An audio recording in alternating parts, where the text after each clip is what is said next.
আসসালামু আলাইকুম। আমাদের চ্যানেলে আপনাকে স্বাগতম। এবার শুনবেন জমজম কূপ ও কাবা ঘর নির্মাণের ঘটনা। হযরত সাঈদ বিন জুবায়ের রাহমাতুল্লাহ হতে বর্ণিত, তিনি হযরত ইবনে আব্বাস রাদিয়াল্লাহু তাআলা আনহু থেকে বর্ণনা করেন, একদা হযরত ইব্রাহিম আলাইহিস সালাম শিশুপুত্র ইসমাঈল ও তার মা হাজেরাকে নিয়ে বের হলেন, এমন অবস্থায় যে হাজেরা তাকে দুধ পান করাতেন। অবশেষে যেখানে কাবা ঘর অবস্থিত, ইব্রাহিম আলাইহিসসালাম তাদের উভয়কে সেখানে নিয়ে এসে মসজিদের উঁচু অংশে জমজম কূপের উপর অবস্থিত একটি বিরাট গাছের নিচে রাখলেন। সে সময় মক্কায় ছিল না কোনো জনমানব, কিছু ছিল না কোনো পানির ব্যবস্থা। তিনি একটি থলিতে খেজুর ও একটি মোষকে সামান্য পানিসহ তাদেরকে সেখানে রেখে ফিরে চললেন। তখন ইসমাঈল আলাইহিসসালাম এর মা পিছনে চলতে লাগলেন এবং বললেন, হে ইব্রাহিম, এই উপত্যকায় আমাদের রেখে আপনি কোথায় যাচ্ছেন? এখানে না আছে কোনো মানুষ, না আছে পানাহারের ব্যবস্থা। তিনি এ কথাটি তাকে বারবার বলতে থাকলেন। ইব্রাহিম আলাইহিসসালাম তার কথায় কান না দিয়েই চলতে থাকলেন। অতঃপর হাজেরা জানতে চাইলেন, আল্লাহ কি আপনাকে এ কাজের নির্দেশ দিয়েছেন? তিনি বললেন, হ্যাঁ। তখন হাজেরা বললেন, তাহলে আল্লাহ আমাদের ধ্বংস করবেন না। অতঃপর তিনি ফিরে আসলেন আর ইব্রাহিম আলাইহিসসালাম সামনে চললেন। চলতে চলতে যখন তিনি গিরিপথের বাঁকে পৌঁছালেন, যেখান থেকে স্ত্রী পুত্র তাকে দেখতে পাচ্ছেন না, সে সময় তিনি কাবার দিকে মুখ করে দুহাত তুলে এ দোয়া করলেন, হে প্রভু, আমি আমার স্ত্রী ও পুত্রকে চাষাবাদহীন বিরান ভূমিতে তোমার সম্মানিত গৃহের সন্নিকটে রেখে গেলাম, যাতে তারা সালাত আদায় করতে পারে। তুমি কিছু লোকের অন্তরকে তাদের প্রতি আকৃষ্ট করে দাও এবং তাদেরকে ফলাদি দ্বারা রুজি দান করো, যাতে তারা তোমার শুকরিয়া আদায় করতে পারে। সূরা ইব্রাহিম আয়াত ৩৭। এ দোয়া করে ইব্রাহিম আলাইহিসসালাম চলে গেলেন, আর ইসমাঈল আলাইহিসসালাম এর মা তাকে তার বুকে দুধ পান করাতেন আর নিজে সেই মশক থেকে পানি পান করতেন। অবশেষে মশকের পানি ফুরিয়ে গেল, তিনি পিপাসিত হলেন এবং তার শিশুপুত্রটিও পিপাসায় কাতর হয়ে পড়ল। তিনি শিশুটির দিকে দেখলেন এবং তৃষ্ণায় তার বুক ধড়ফড় করছে, এবং বর্ণনাকারী বলেন, সে মাটিতে পড়ে ছটফট করছে।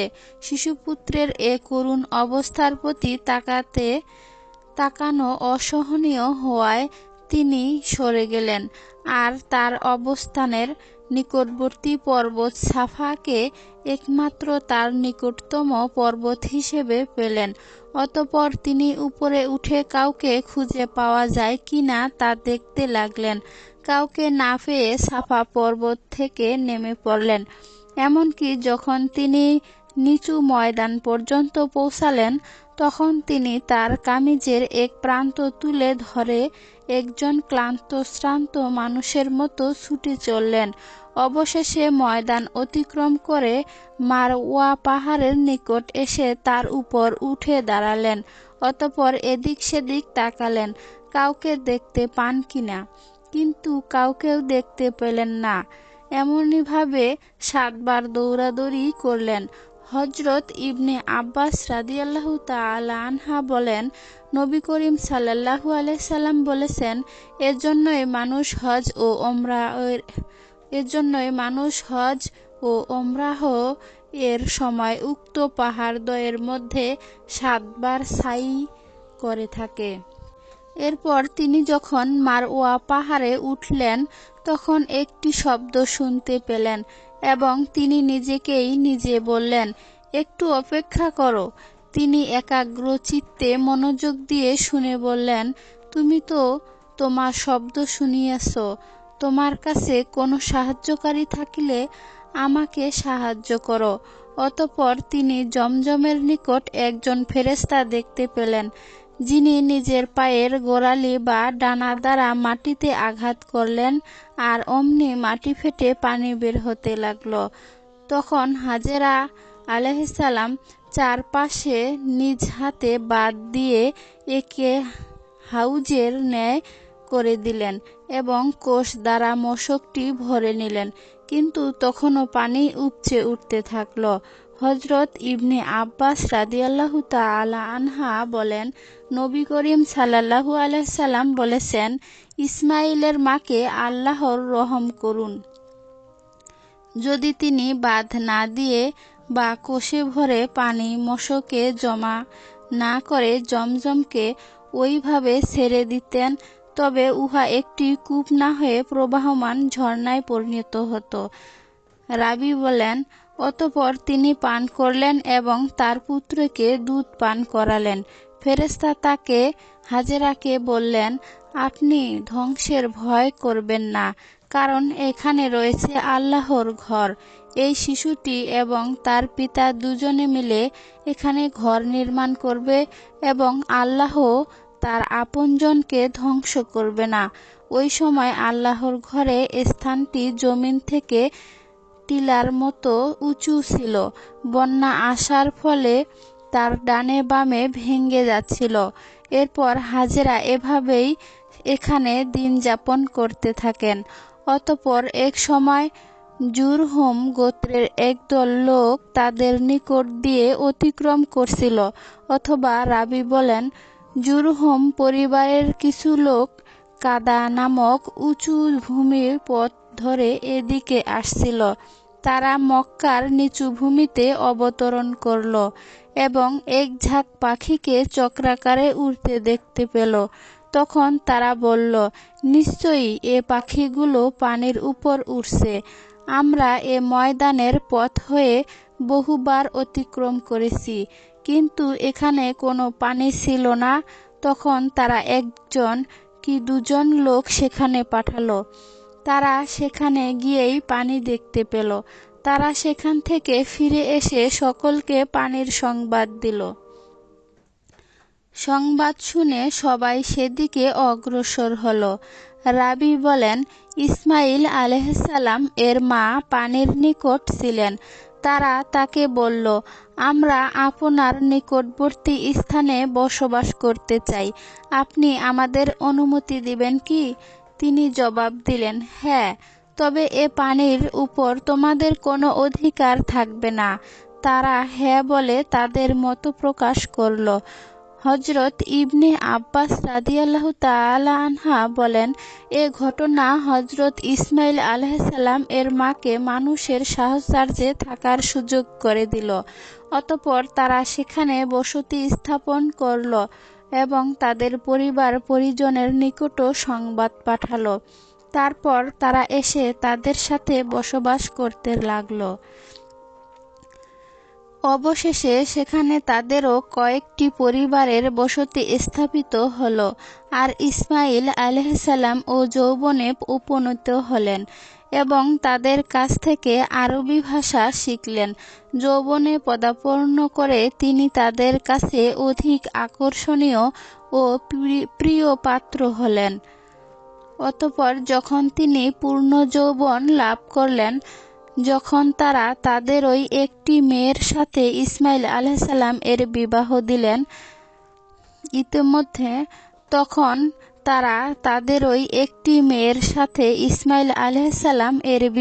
দিলেন, ইতিমধ্যে হাজেরা মারা গেলেন। ইসমাইলের বিবাহের পর ইব্রাহিম আলাইহিসসালাম তার পরিত্যক্ত পরিজনের অবস্থা দেখার জন্য এখানে আসলেন, কিন্তু তিনি ইসমাইল আলাইহিসসালামকে পেলেন না। তিনি ইসমাইল আলাইহিসসালাম এর স্ত্রীর নিকট তার অবস্থান সম্পর্কে জানতে চাইলেন। পুত্রবধূ বলল, তিনি আমাদের জীবিকার খোঁজে বেরিয়ে গেছেন। অতঃপর তিনি তাদের জীবিকা ও অবস্থা জানতে চাইলেন। তখন ইসমাইলের স্ত্রী দুর্দশার অভিযোগ করে বলল, আমরা অতি দুরবস্থায়, অতি টানাটানি ও খুব কষ্টে আছি। একথা শুনে ইব্রাহিম আলাইহিসসালাম বললেন, তোমার স্বামী বাড়ি আসলে আমার সালাম দিয়ে তার ঘরের চৌকাঠ বদলিয়ে নিতে বলবে। এরপর যখন হযরত ইসমাইল আলাইহিসসালাম বাড়ি আসলেন, তখন যেন তিনি কিছু আঁচ করতে পারলেন। তিনি বললেন, তোমার নিকটে কোনো ব্যক্তি এসেছিল কি? স্ত্রী বলল, হ্যাঁ, আমাদের নিকট এরূপ একজন বৃদ্ধ এসেছিলেন এবং আমাকে আপনার সম্পর্কে জিজ্ঞেস করছিলেন। আমি তাকে আপনার খবর দেই। তিনি আমাদের জীবন জীবিকা কিভাবে চলছে তা জিজ্ঞেস করেন। তখন আমি তাকে বলি, আমরা খুব কষ্টে ও অভাবে আছি। ইসমাইল আলাইহিসসালাম বললেন, তিনি কি তোমাকে কোনো বিষয়ে ওসিয়ত করেছেন? তিনি বললেন, হ্যাঁ, তিনি তার সালাম আপনাকে দেয়ার নির্দেশ প্রদান করেছেন এবং বলেছেন, তোমার দরজার চৌকাঠ পরিবর্তন করে নিও। ইসমাইল আলাইহিসসালাম বলেন, উনি আমার পিতা। তিনি আমাকে তোমাকে পৃথক করে দেওয়ার নির্দেশ দিয়েছেন। তুমি তোমার আপনজনদের কাছে চলে যাও। অতঃপর তিনি তাকে তালাক দিয়ে অপর একটি মেয়েকে বিবাহ করলেন। অতঃপর ইব্রাহিম আলাইহিসসালাম এদের থেকে আল্লাহ যতদিন চাইলেন ততদিন দূরে থাকলেন। অতঃপর তিনি আবার তাদের দেখতে আসলেন। এবারেও তিনি পুত্রকে দেখতে পেলেন না। পুত্রবধূকে তার পুত্র সম্পর্কে জিজ্ঞেস করলেন। তিনি উত্তর দিলেন, তিনি আমাদের জীবিকার খোঁজে বেরিয়ে পড়েছেন। এরপর ইব্রাহিম আলাইহিসসালাম বললেন, তোমরা কেমন আছো? অতঃপর তিনি তাদের জীবনযাপন ও অবস্থান সম্পর্কে জানতে চাইলেন। তিনি বললেন, আমরা ভালো ও সচল আছি। তিনি আল্লাহর প্রশংসা করলেন। ইব্রাহিম আলাইহিসসালাম জিজ্ঞেস করলেন, তোমাদের প্রধান খাদ্য কি? সে বলল, গোশত। তিনি আবার বললেন, তোমাদের পানীয় কি? সে বলল, পানি। ইব্রাহিম আলাইহিসসালাম দোয়া করলেন, হে আল্লাহ, তাদের গোশত ও পানিতে বরকত দিন। রাসূল সাল্লাল্লাহু আলাইহি সাল্লাম বললেন, তাদের জন্য তখন শস্য ছিল না। যদি থাকত তাহলে তিনি তাতে বরকত দানের জন্য দোয়া করতেন। রাবী বলেন, মক্কা ব্যতীত অন্য কোথাও কেউ শুধু পানি ও গোশত দ্বারা জীবন ধারণ করতে পারে না, কেননা শুধু গোশত ও পানি জীবনযাপনের অনুকূল হতে পারে না। ইব্রাহিম আলাইহিসসালাম বললেন, তোমার স্বামী ঘরে ফিরে আসলে আমার সালাম দিয়ে তার ঘরের চৌকাঠ ঠিক রাখার কথা বলবে। অতঃপর ইসমাইল আলাইহিসসালাম বাড়ি এসে বললেন, তোমাদের নিকট কেউ এসেছিলেন কি? স্ত্রী বলল, হ্যাঁ, একজন সুন্দর চেহারার বৃদ্ধ লোক এসেছিলেন এবং সে তার প্রশংসা করল। তিনি আমাকে আপনার ব্যাপারে জিজ্ঞেস করেছেন। আমি তাকে আপনার সংবাদ জানিয়েছি। অতঃপর তিনি আমার নিকট আমাদের জীবনযাপন সম্পর্কে জানতে চেয়েছেন। আমি তাকে জানিয়েছি যে আমরা ভালো আছি। ইসমাইল আলাইহিসসালাম বললেন, তিনি কি তোমাকে কোনো বিষয়ে ওসিয়ত করে গেছেন? সে বলল, হ্যাঁ, তিনি আপনার প্রতি সালাম জানিয়েছেন, আপনাকে নির্দেশ দিয়েছেন যে আপনি যেন আপনার ঘরের চৌকাঠ ঠিক রাখেন। ইসমাইল আলাইহিসসালাম বললেন, ইনি আমার পিতা আর তুমি আমার ঘরের চৌকাঠ। তিনি আমাকে তোমাকে স্ত্রী হিসাবে বহাল রাখার নির্দেশ দিয়েছেন। আল্লাহর ইচ্ছায় হযরত ইব্রাহিম আলাইহিসসালাম বহুদিন পর এসে দেখেন তার পুত্র জমজম কূপের নিকটে একটি বড় গাছের নিচে বসে তীর মেরামত করছেন। পিতাকে দেখে তিনি দাঁড়িয়ে তার দিকে এগিয়ে গেলেন। অতঃপর পিতা ছেলের সাথে বা ছেলের পিতার সাথে সাক্ষাৎ হলে যেমন